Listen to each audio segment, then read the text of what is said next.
After 7 years on sale, the Jaguar F-Type has had its biggest update yet. You've probably spied the newly squinting headlights already, and if the bottom half of the internet is any kind of barometer, you might not like them very much. But please, reserve full judgment until you've seen one of these in person. This remains a wildly good-looking car in both coupe and convertible shapes, and the rest of its styling has largely been left well alone. Whys? The F-Type's biggest stories also lie a few feet back from those lights. Chiefly, its V6 engine has gone, in the UK market at least, replaced by a new tune of supercharged V8. Yep, Jaguar has bucked all current motor industry trends and upsized the mid-range F-Type's engine. Whatever will the climate change protesters think?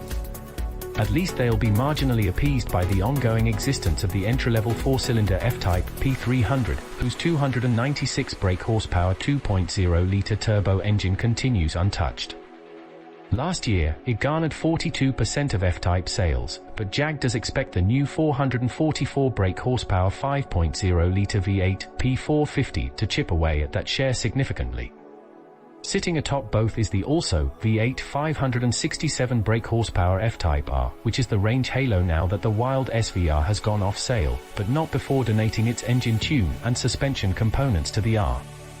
All use an 8-speed automatic transmission, with the F-Type manual dropped from sale after a mere 7 were sold in 2019. Sad, but we'll cope. The ZF-derived paddle shifter is superb and was always our favorite anyway. The P300 and P450 are rear-driven as standard, the latter getting all-wheel drive as a £5,000 option, while the R is AWD only. The FS update also sees some tweaks inside, with an updated media system and new, fully digital instrument display that cycles between single and double dials or a big widescreen map just like the one Audi pioneered 6 years ago with the TT's virtual cockpit. Prices start at £54,000 for the coupe and a whisker under £60,000 for the convertible, topping out at £102,000 for a drop-top F-Type R. So once again, the F-Type lives in a curious middle ground slapbang between both Porsche Caymans and 911s, seemingly a rival to both with a broad spread of power outputs. It's got Alpine A110S and Toyota Supras to fret about these days too, as well as a reborn TVR. If the new Griffith ever actually arrives. The F-Type is a great sports car. It has been for 7 years now, and a relatively light rejig doesn't rock the boat at all.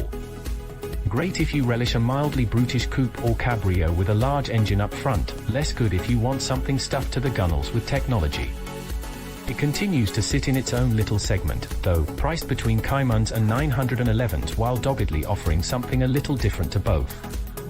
And with neater, more trustworthy handling than ever, a charismatic new engine and a sheen of extra modernity inside, it's not much harder to recommend than it was back in 2013.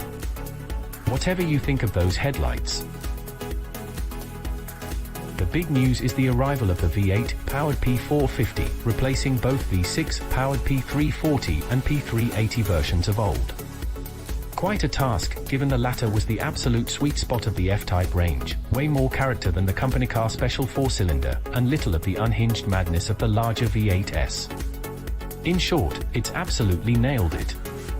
It feels nowhere near its 123 brake horsepower deficit on the F-Type R above it, makes nearly as much naughty V8 noise on full throttle, but is civilized and gentlemanly at low speed and on startup, thanks to a neighbor-friendly, quiet mode on the exhaust. It drives in a gentlemanly manner, too. Back in 2013, the F-Type arrived from a cloud of tire smoke, feeling madly exciting but a little TVR-ish when the weather was bad or you turned your attention for a second on a twisty road. Incremental improvements from JLR's annual model year updates have tidied things up a bit, while this new 2020 model gets a few chassis tweaks too. You end up with a car that isn't night and day different to those before it, just classier. Better. So much so, we'd advise sticking to the standard RWD on this engine and saving both money and weight. AWD is no longer needed to keep things reined in. Mind, it does make the more powerful F-Type R uncommonly neat to drive for a car so powerful, with its mischievous side only revealed at the driver's behest. A halfway house stability control mode gives you more than enough high jinks on the road, and this remains a car of huge heart and humor. Just one that's £27,000 more than the very nearly as good P450. And what of the cheapest, the P300?